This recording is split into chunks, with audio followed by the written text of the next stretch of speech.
Okay, everybody, we're ready to start the exercise, the pelvic tilt crunch.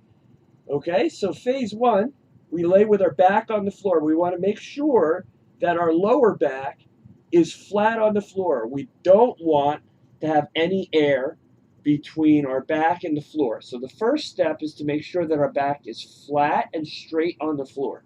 Okay? When we lift, we want to lift from the upper body, from here. We don't want to lift from here. We want to lift from here. So when we lift, we're actually keeping this center section of our back on the floor and lifting from the upper body, from here. Okay?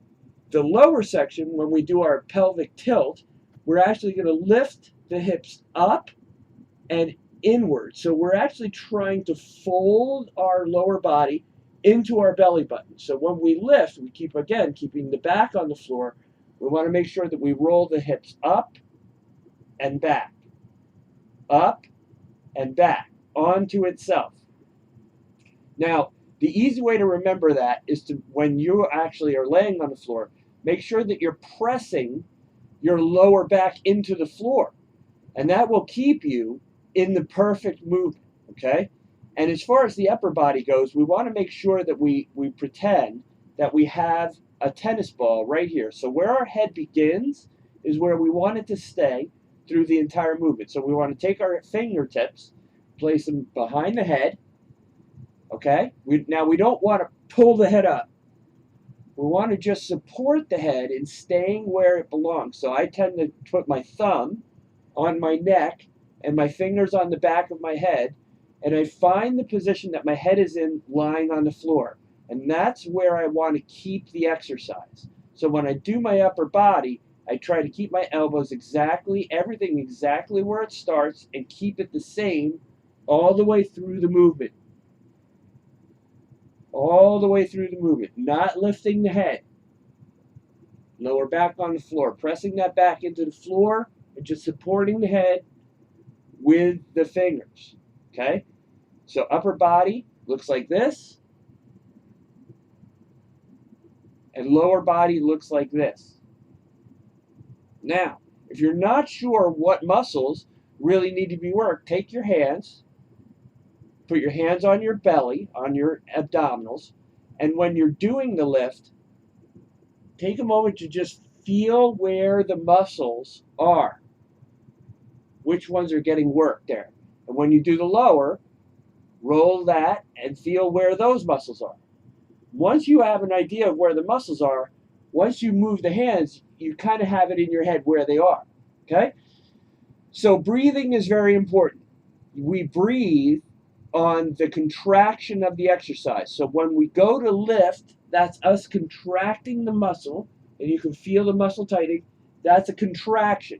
When we release the muscle, that's the eccentric phase, and that's releasing the muscle. So what we want to do is we want to breathe out on the contraction and in on the eccentric phase, on the release. So when we do the exercise, it looks and sounds something like this.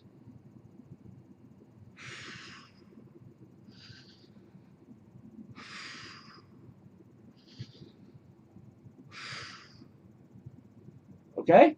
So how we're going to do this is we're going to do 10 reps on the low end. We're going to do 10 reps on the upper end, and then we're going to do 10 reps together. Okay? So here we go. Low end first. And 1. And 2. And 3. And 4. 5. 6. 7. 8. 9. 10.